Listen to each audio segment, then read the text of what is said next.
बिल्कुल नहीं छोड़ना। आप उम्मीद पर हम लोगों को बहुत दिन से कायम करके रखे हैं। अरुण मल्होत्रा साहब, ट्रंप को लेके अब हम लोग टेंशन लेना बंद कर दें, क्योंकि अब तो होगा जितना उनको तीर चलाना था चला लिया। अब 90% जो जेनरिक ड्रग है, जेनरिक ड्रग मुझे लगता है इतना ऐसा कदम उठाएंगे नहीं, क्योंकि उनके पास अपनी कोई मैन्युफैक्चरिंग कैपेसिटी वैसी है नहीं, उसको बनाने में सालों लगेंगे। तो फिलहाल तो हमें लगता है कुछ वैसा है। देखिए, मेरा मानना है लक्ष्मण जी, यहाँ से इंक्रीमेंटली यूएस के जो अब डेटाज आएंगे ना, वो खराब आने हम्म, चालू हो जाएंगे, तो डोमेस्टिकली उन पे प्रेशर रहेगा कहीं ना कहीं, हम्म, कि कोई भी जो नेगेटिव पॉलिसीज ला रहे हैं उसको ना लाएं। कल एक हम्म, बहुत बड़े हेज फंड मैनेजर की स्टेटमेंट थी कि US is headed for a disaster. So कहीं ना कहीं hmm, these are all posturing, ताकि एक रेशनैलिटी आ सके। और आप ये मानिए, एक्सपोर्ट से होता क्या है इंडिया में, हम्म, अगर आप पिछले 20-25 साल से, एटलीस्ट मेरा तजुर्बा ये कहता है कि there is a very strong correlation India के एक्सपोर्ट्स और हमारी हम्म, कंपनी की अर्निंग साइकिल, या फार्मा हो, और हम्म, पिछले 20 साल ने आईटी ने डोमिनेट किया है। तो यूएस को इग्नोर नहीं किया जा सकता। It's a big consumer market, IT की हो, हम्म, फार्मा की हो। तो जहां कहां फार्मा पे अगर या किसी पे भी कोई एक्सपोर्ट टैरिफ्स लग रहे हैं, उसका इम्पैक्ट हमारे कॉर्पोरेट अर्निंग्स पे आएगा। आज सिर्फ स्टॉक प्राइसेस में आ रहा है, बट वो नंबर्स पर भी आएगा। और कहीं ना कहीं वो कब नंबर्स तक पे दिखेगा वो? प्रॉफिटेबिलिटी, वो देखिए, कब तक टैरिफ रहते हैं। अगर टैरिफ यहीं के यहीं रहे, तो आपको दिसंबर क्वार्टर से आपको दिखना चालू हो जाएगा। और उस ये अच्छा। तो पॉलिसी ड्रैग या ग्लोबल ड्रैग है या ग्लोबल स्लो डाउन है, उसी को हम्म, कंपनसेट करने के लिए जीएसटी में रैशनलाइजेशन हुआ है, सीएस अपनी सीआरआर कट हुई है। अब उसका ट्रांसमिशन डोमेस्टिक इकोनॉमी रेजिलिएंट होती है, उसका एक जो ये हम्म, वॉर चलेगा ना, tariff versus global domestic stimulus, ये डिसाइड हम्म। करेगी कि मार्केट कहां जाएगी। इस वॉर में पता नहीं ये दोनों में कोई तालमेल है कि नहीं, फिरोज अजीज साहब, कि ट्रम्प टैरिफ का जो असर पड़ेगा, क्या उसको हम किसी तरीके से घरेलू स्तर पर कोई पैकेज देके, जैसे जीएसटी कट दे करके हम कंपनसेट कर पाएंगे क्या? कि दोनों अलग अलग पैरेलल लाइन है। Lakshman ji, from a GDP standpoint कर पाएंगे, कैपिटल मार्केट स्टैंड पॉइंट नहीं कर पाएंगे। जैसे सर ने भी कहा था कि बहुत सारी अर्निंग्स की कोरिलेशन है यूएस के एक्सपोर्ट्स पे। बट अगर आप हम्म, पूरी कंट्री के हिसाब से, जीडीपी के हिसाब से देखते हैं, तो 18% हमारे जो एक्सपोर्ट्स हैं वो आज भी एग्जेम्प्ट हैं। $81 बिलियन के एक्सपोर्ट में से तो 0.3 से 0.4% की जीडीपी पे इंपैक्ट हो सकता है। ऊपर वाले की दया से काफी टेलविंड मिला है जीडीपी को। इस साल भी हम्म, उम्मीद से अच्छी आने की काफी सारी संभावना है। सो कैपिटल मार्केट्स हम्म, जो है वो निर्भर करती है टॉप 500 कंपनीज में। अब एमएससीआई की जो स्मॉल कैप इंडेक्स है, जो मैं कल देख रहा हम्म, था, उसमें 524 स्टॉक्स हो चुके हैं। उसकी टोटल हम्म, फ्री फ्लोट है 34 लाख करोड़ की, इंडियन रुपीस में, हम्म, 34 लाख हम्म, करोड़ की। अब इनकी जो अर्निंग्स की डिपेंडेंसी है यूएस पे, वो कितनी है, उसकी एनालिसिस हम करने में लगे हुए हैं। तो कैपिटल मार्केट हम्म। को आइसोलेट करना मुश्किल होगा, बट इकोनॉमी को आइसोलेट करना फिर भी रिलेटिवली इजियर होगा। That's the opinion. नहीं, ये ज़रा बताइएगा, जब भी आप एनालिसिस पूरा कर लेंगे, ये इंटरेस्टिंग होगा देखना कि टॉप 500 जो कंपनियां हैं, उनमें से कितनी कंपनियां और कितना एक्सपोजर उनका उस लिहाज से यूएस एक्सपोर्ट की तरफ है। क्योंकि यूएस एक्सपोर्ट पर रिलैक्सेशन मिल भी जाएगा, तो कंपनियां चाहें कि अपने आप को थोड़ा सा डाइवर्सिफाई करें, अलग अलग मार्केट हैं, यूरोप है, यूके है, जैसे वहाँ पे जा कर के मार्केट अपने आप को बनाएं, ताकि फ्यूचर में कोई भी ऐसे निर्जक रिएक्शन आते हैं तो उसको हम सामना कर सकें।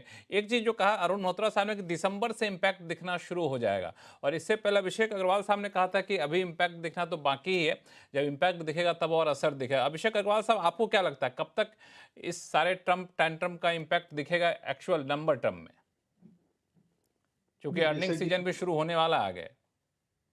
नहीं, बिल्कुल देखिए, देखना जो है वो अब यहाँ से शुरुआत होगी। जैसे पहले कोई हमारे पास इसका प्रेसिडेंट नहीं था, क्योंकि जो भी मैंने कहा जैसे पहले की हम्म, बहुत हद तक ये जो अनाउंसमेंट्स आई है टैरिफ की, हम्म, वो इसका हम्म, इफेक्टिव डेट जो है वो अभी हाल फिलहाल का ही है।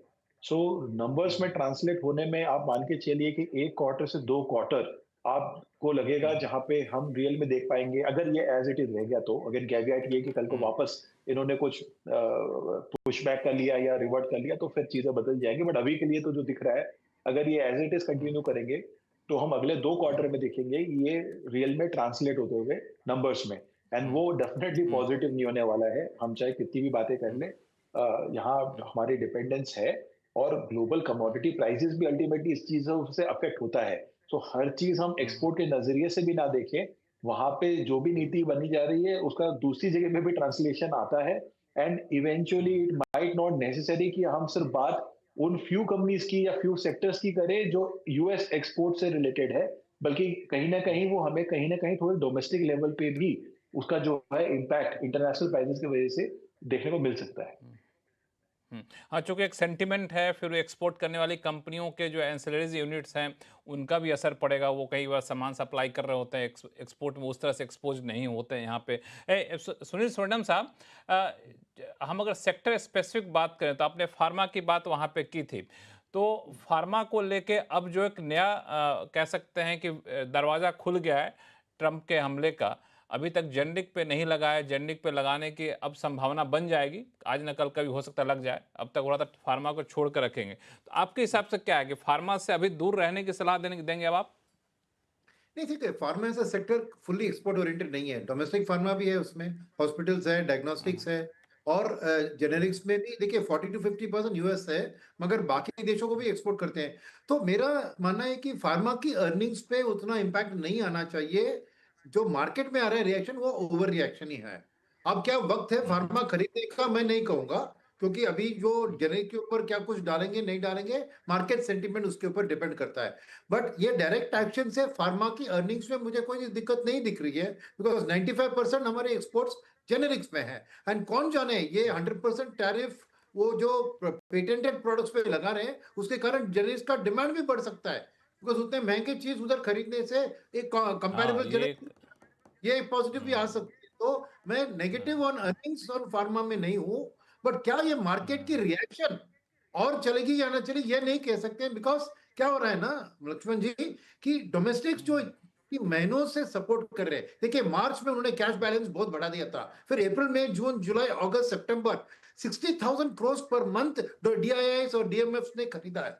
अब महीने में 40-50 हजार ये आ रहे हैं ना, तो उनका भी एक एक्स्ट्रा जो था खत्म हो रहा है। तो मेरे डर है कि और भी सेलिंग एफआई से आ गए तो उतना बाइंग पावर डोमेस्टिक के ऊपर बचा होगा कि नहीं, ये आने वाले दिन में ही दिखेगा। तो इसलिए प्राइस का रिएक्शन क्या होगा शॉर्ट टर्म में कहना मुश्किल है।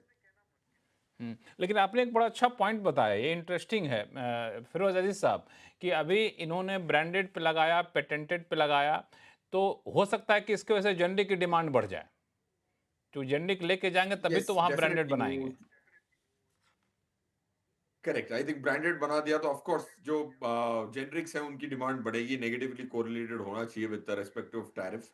बट आई थिंक ज्यादातर जो हेल्थ केयर सेक्टर या फिर फार्मास्यूटिकल्स या ड्रग मैन्युफैक्चरर्स हैं, उनकी जो एक्सपोजर्स हैं वो काफी कम है। अगर मैं म्यूचुअल फंड के इसमें बोलूं, तो अगर समझो कि 100 रुपए जो म्यूचुअल फंड के लगे हुए हैं उसमें 9.22% लगा हुआ है हेल्थ केयर में।